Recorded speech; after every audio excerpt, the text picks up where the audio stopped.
ನಮ್ಮ ಹಿಂದೂ ಧರ್ಮದಲ್ಲಿ ಏಕಾದಶಿಗೆ ವಿಶೇಷ ಮಹತ್ವವಿದೆ. ಪ್ರತಿ ತಿಂಗಳು ಕೃಷ್ಣ ಪಕ್ಷದಲ್ಲಿ ಒಂದು ಏಕಾದಶಿ, ಶುಕ್ಲ ಪಕ್ಷದಲ್ಲಿ ಒಂದು ಏಕಾದಶಿ ಇರುತ್ತದೆ. ಹಾಗೆಯೇ ಮಾರ್ಗಶಿರ ಮಾಸದ ಕೃಷ್ಣ ಪಕ್ಷದ ಸಫಲ ಏಕಾದಶಿ ವ್ರತವು ಅತ್ಯಂತ ಫಲಪ್ರದವಾಗಿದೆ.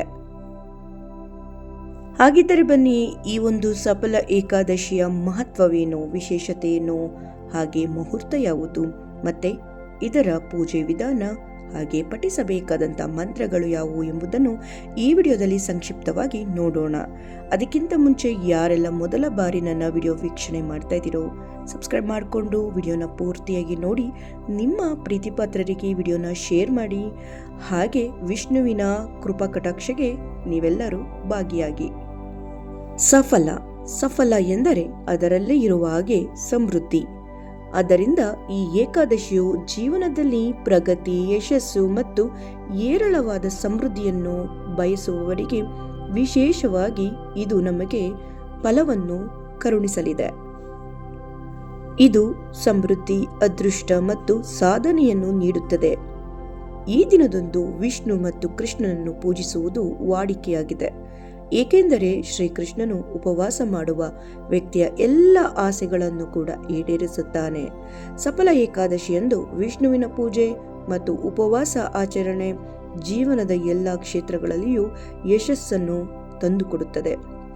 ಈ ದಿನದಂದು ತುಳಸಿ ಮಾತೆಗೆ ದೀಪವನ್ನು ಬೆಳಗಿಸಿ ದಾನ ಮಾಡುವುದು ಅತ್ಯಂತ ಶುಭಕರವಾಗಿರುತ್ತದೆ. ಹಾಗೆ ಮಾಡುವುದರಿಂದ ಅದೃಷ್ಟದ ಬಾಗಿಲು ಕೂಡ ತೆರೆಯುತ್ತದೆ, ಅದೃಷ್ಟವು ಬೆಳಗುತ್ತದೆ. ಸಫಲ ಏಕಾದಶಿಯಂದು ಉಪವಾಸ ಆಚರಣೆ ಮಾಡುವುದು 100 ರಾಜಸೂಯ ಯೋಗಗಳನ್ನು ಮತ್ತು 1000 ಅಶ್ವಮೇಧ ಯಾಗಗಳನ್ನು ಮಾಡಿದಷ್ಟು ಪುಣ್ಯವನ್ನು ಇದು ತಂದುಕೊಡುತ್ತದೆ. ಹಾಗಿದ್ದರೆ ಈ ಒಂದು ಸಫಲ ಏಕಾದಶಿಯ ಮುಹೂರ್ತ ಯಾವಾಗ ಎಂಬುದನ್ನು ಈಗ ನೋಡೋಣ.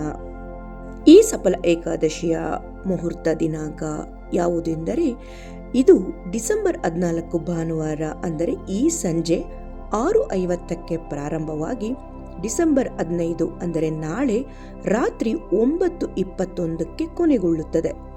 ಆದ್ದರಿಂದ ಇದು ಉದಯ ದಿನಾಂಕದ ಆಧಾರದ ಮೇಲೆ ಸಫಲ ಏಕಾದಶಿ ಉಪವಾಸವನ್ನು ಡಿಸೆಂಬರ್ 15ರ ಸೋಮವಾರದಂದು ಆಚರಿಸಲಾಗುತ್ತದೆ. ಇನ್ನು ಸಫಲ ಏಕಾದಶಿ ಉಪವಾಸವು ದಶಮಿ ತಿಥಿಯಂದು ಪ್ರಾರಂಭವಾಗುತ್ತದೆ ಮತ್ತು ದ್ವಾದಶಿ ತಿಥಿಯಂದು ಕೊನೆಗೊಳ್ಳುತ್ತದೆ. ಏಕಾದಶಿ ಉಪವಾಸವನ್ನು ದಶಮಿ ತಿಥಿಯಂದು ಕೆಲವು ನಿಯಮಗಳನ್ನು ಅನುಸರಿಸಿ ಆಚರಿಸಲಾಗುತ್ತದೆ ಮತ್ತು ದ್ವಾದಶಿ ತಿಥಿಯಂದು ಇದನ್ನು ಮುರಿಯಲಾಗುತ್ತದೆ. ಸಫಲ ಏಕಾದಶಿ ಉಪವಾಸವನ್ನು ಡಿಸೆಂಬರ್ 16ರಂದು ಬೆಳಿಗ್ಗೆ 7:07ಕ್ಕೆ ಪ್ರಾರಂಭ ಮಾಡಿ 9:11 ರಾತ್ರಿ ಇದನ್ನು ನಾವು ತ್ಯಜಿಸಬಹುದು. ಈಗ ಪೂಜಾ ವಿಧಾನವನ್ನು ಚಿಕ್ಕದಾಗಿ ತಿಳಿದುಕೊಳ್ಳೋಣ. ಬೆಳಿಗ್ಗೆ ಬೇಗ ಎದ್ದು ಸ್ನಾನ ಮಾಡಿ ಶುಭ್ರ ಬಟ್ಟೆಗಳನ್ನು ಧರಿಸಿ, ನಂತರ ಮನೆಯನ್ನು ಗೋಮೂತ್ರದಿಂದ ಹಾಗೆ ಹೊರಗಿದ ಭಾಗವನ್ನು ಅಂದರೆ ಮುಂಬಾಗಿಲನ್ನು ಕೂಡ ಶುದ್ಧಗೊಳಿಸಿ, ನಂತರ ಪೂಜಾ ಕೊಠಡಿಯನ್ನು ಶುದ್ಧಗೊಳಿಸಬೇಕು. ನಂತರ ವಿಷ್ಣು ದೇವರ ವಿಗ್ರಹವಿದ್ದರೆ ಅಥವಾ ಚಿತ್ರಪಟವಿದ್ದರೆ ಅದನ್ನು ಪೂಜಿಸಬೇಕು. ದೇವರಿಗೆ ಕುಂಕುಮ ಚಂದನದಿಂದ ಅಲಂಕರಿಸಿ, ಹೂಗಳಿಂದ ಅಲಂಕರಿಸಿ ಅದರ ಮುಂದೆ ದೀಪಗಳನ್ನು ಬೆಳಗಿಸಬೇಕು. ನೈವೇದ್ಯವಾಗಿ ಯಾವುದಾದರೂ ಸಿಹಿ ತಿಂಡಿಯನ್ನು ಅರ್ಪಿಸಬಹುದು, ಹಾಗೆ ಹಣ್ಣುಗಳನ್ನು ಕೂಡ ಅರ್ಪಿಸಬಹುದು. ನಂತರ ವಿಷ್ಣುವಿನ ಸಹಸ್ರನಾಮದ ಪಠಣೆಯನ್ನು ಮಾಡುವುದು ಅತ್ಯಂತ ಶುಭಕರ. ಧೂಪ ದೀಪಗಳನ್ನು ಬೆಳಗಿಸಿ ಮಂಗಳಾರತಿಯನ್ನು ಮಾಡಿ ಎಲ್ಲರಿಗೂ ಪ್ರಸಾದ ವಿತರಣೆಯನ್ನು ಮಾಡಬೇಕು. ತಾವು ಕೂಡ ಪ್ರಸಾದವನ್ನು ಸ್ವೀಕರಿಸಬಹುದು. ಇನ್ನು ಪೂರ್ಣವಾಗಿ ಉಪವಾಸ ಮಾಡುತ್ತೇನೆನ್ನುವರು ಸಂಕಲ್ಪ ಮಾಡಿಕೊಂಡು ಉಪವಾಸವನ್ನು ಸಂಜೆಯವರೆಗೂ ಉಪವಾಸ ಮುಂದುವರಿಸಬಹುದು. ಅಥವಾ ಸಾತ್ವಿಕ ಆಹಾರವನ್ನು ತೆಗೆದುಕೊಂಡು ಉಪವಾಸ ಮಾಡುವವರು ಕೂಡ ಮಾಡಬಹುದು. ಅಂದರೆ ಹಾಲು, ಹಣ್ಣು, ಹಂಪಲು ಹೀಗೆ ಉಪವಾಸವನ್ನು ನಾವು ಮಾಡಬಹುದು.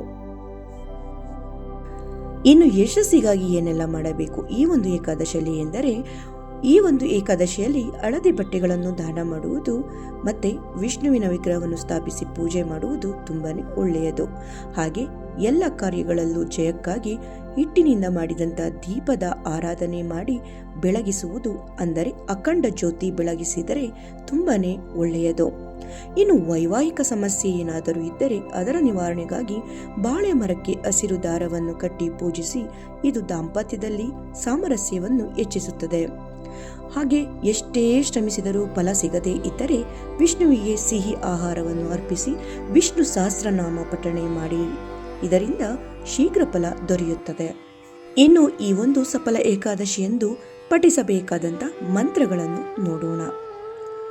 ಮೊದಲನೆಯ ಮಂತ್ರ: ಓಂ ನಮೋ ಭಗವತೆ ವಾಸುದೇವಾಯ.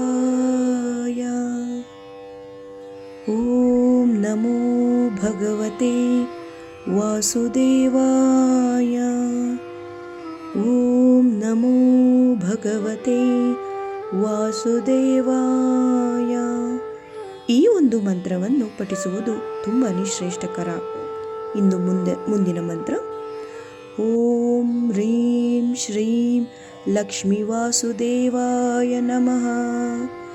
ಓಂ ಹ್ರೀಂ ಶ್ರೀಂ ಲಕ್ಷ್ಮೀ ವಾಸುದೇವಾಯ ನಮಃ. ಓಂ ಹ್ರೀಂ ಶ್ರೀಂ ಲಕ್ಷ್ಮೀ ವಾಸುದೇವಾಯ ನಮಃ. ಈಗ ಇನ್ನೊಂದು ಕೊನೆಯ ಮಂತ್ರ: ಓಂ ನಮೋ ನಾರಾಯಣಾಯ. ಓಂ ನಮೋ ನಾರಾಯಣಾಯ. ಓಂ ನಮೋ ನಾರಾಯಣಾಯ. ಈ ಒಂದು ಮಂತ್ರಗಳನ್ನು ನಿಮಗೆ ಸಾಧ್ಯವಾದಷ್ಟು, ಅಂದರೆ 9 ಬಾರಿ, 21 ಅಥವಾ 108 ಬಾರಿ ಜಪಿಸಿದರೆ ತುಂಬಾನೇ ಒಳ್ಳೆಯದು. ಈಗ ವಿಷ್ಣುವಿನ ವಿಶೇಷ ಶ್ಲೋಕ ಯಾವುದು ಕೇಳೋಣ. ಕಾಯೇನ ವಾಚಾ ಮನಸೇಂದ್ರಿಯೈರ್ವಾ ಬುದ್ಧ್ಯಾತ್ಮನಾ ವಾ ಪ್ರಕೃತೇಃ ಸ್ವಭಾವತ್ ಕರೋಮಿ ಯದ್ಯತ್ಸ್ಕಲಂ ಪರಸ್ಮೈ ನಾರಾಯಣಾಯೇತಿ ಸಮರ್ಪಯಾಮಿ. ಈ ಒಂದು ಶ್ಲೋಕದ ಪ್ರಯೋಜನವೇನು ಎಂದರೆ, ವಿಷ್ಣುವಿಗೆ ಸಂಬಂಧಿಸಿದ ಈ ಶ್ಲೋಕವು ಭಗವದ್ಗೀತೆ ಮತ್ತು ಮುಕುಂದ ಮಾಲದಲ್ಲಿ ಕಂಡುಬರುತ್ತದೆ. ಈ ಶ್ಲೋಕವನ್ನು ಪಠಿಸುವುದರಿಂದ ಭಗವಾನ್ ವಿಷ್ಣುವು ವ್ಯಕ್ತಿಯು ಮಾಡಿದಂತಹ ಅರಿವಿಲ್ಲದೆ ಮಾಡಿದ ಪಾಪಗಳಿಂದ, ಕರ್ಮಗಳಿಂದ ವಿಮೋಚನೆಗೊಳಿಸುತ್ತಾನೆ. ಈ ಶ್ಲೋಕದ ನಿಯಮಿತ ಪಠಣೆಯಿಂದ ವ್ಯಕ್ತಿಯು ಮಾನಸಿಕ ಒತ್ತಡದಿಂದ ಹೊರಬರುತ್ತಾನೆ. ವಿಷ್ಣು ಆತನ ಜೀವನದ ಪ್ರತಿಯೊಂದು ಕಷ್ಟದ ಹಾದಿಯಲ್ಲೂ ಕೂಡ ಮಾರ್ಗದರ್ಶನ ನೀಡುತ್ತಾರೆ ಎಂಬ ನಂಬಿಕೆ ಇದೆ. ಉಪವಾಸ ಇರುವವರು ಹೇಗೆ ಉಪವಾಸ ಮುರಿಯುವುದು ಎಂದರೆ, ದ್ವಾದಶಿಯಂದು ಬೆಳಿಗ್ಗೆ ಹಸು, ಬ್ರಾಹ್ಮಣ ಅಥವಾ ಬಡವರಿಗೆ ಆಹಾರ ಮತ್ತು ನೀರನ್ನು ದಾನ ಮಾಡಿದ ನಂತರ ಉಪವಾಸ ವ್ರತವನ್ನು ಮುಕ್ತಾಯಗೊಳಿಸಬಹುದು. ಇನ್ನು ಆ ದಿನ ದೇವಸ್ಥಾನಗಳಿಗೆ ತೆರಳುವುದು, ದೇವರ ದರ್ಶನ ಮಾಡಿ ಬರುವುದು, ಹಾಗೆ ನಿರ್ಗತಿಕರಿಗೆ, ಬಡವರಿಗೆ ಆಹಾರ ವಿತರಣೆ ಮಾಡುವುದು, ಪ್ರಾಣಿ ಪಕ್ಷಿಗಳಿಗೆ ಆಹಾರವನ್ನು ನೀಡುವುದು ಕೂಡ ತುಂಬಾನೇ ಶ್ರೇಷ್ಠಕರ. ಸಫಲ ಏಕಾದಶಿಯ ಪ್ರಯೋಜನಗಳೆಂದರೆ, ವೈಯಕ್ತಿಕ ಮತ್ತು ವೃತ್ತಿಪರ ಪ್ರಯತ್ನಗಳಲ್ಲಿ ಯಶಸ್ಸನ್ನು ಕಾಣಬಹುದಾಗಿದೆ.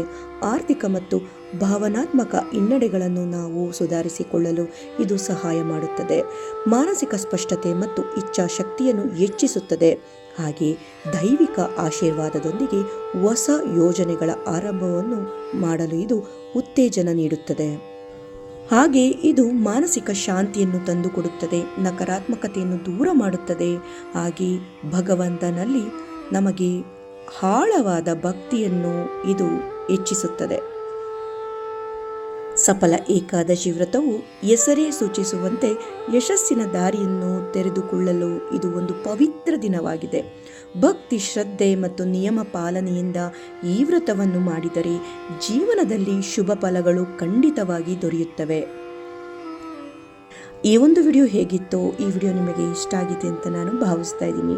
ಈ ವಿಡಿಯೋ ಇಷ್ಟ ಆಗಿದ್ರೆ ವಿಡಿಯೋಗೆ ಲೈಕ್ ಕೊಟ್ಟು, ಹಾಗೆ ನಿಮ್ಮ ಪ್ರೀತಿ ಪಾತ್ರರಿಗೆ ವಿಡಿಯೋನ ಶೇರ್ ಮಾಡಿ. ಸಬ್ಸ್ಕ್ರೈಬ್ ಮಾಡ್ಕೊಂಡಲ್ಲೇ ನೋಡ್ತಿದ್ರೆ ಸಬ್ಸ್ಕ್ರೈಬ್ ಮಾಡಿಕೊಂಡು ವಿಡಿಯೋನ ಪೂರ್ತಿಯಾಗಿ ನೋಡಿ. ಇಂತಹ ಭಕ್ತಿಪೂರ್ವಕ ವಿಡಿಯೋಗಳಿಗಾಗಿ ನನ್ನ ಚಾನಲ್ನ ಫಾಲೋ ಮಾಡ್ತಾರೆ ಅಂತ ಹೇಳ್ತಾ ಈ ಒಂದು ವಿಡಿಯೋನ ಇಲ್ಲಿಗೆ ಎಂಡ್ ಮಾಡ್ತಾ ಇದ್ದೀನಿ. ಈ ವಿಡಿಯೋನ ಕೊನೆವರೆಗೂ ಯಾರೆಲ್ಲ ನೋಡಿದ್ದೀರೋ ನಿಮ್ಮೆಲ್ಲರಿಗೂ ಹೃತ್ಪೂರ್ವಕ ಧನ್ಯವಾದಗಳು. ಶ್ರೀ ಕೃಷ್ಣ ಗೋವಿಂದ ಹರೇ ಮುರಾರಿ ಹೇ ನಾಥ ನಾರಾಯಣ ವಾಸುದೇವ. ಹರೇ ಕೃಷ್ಣ.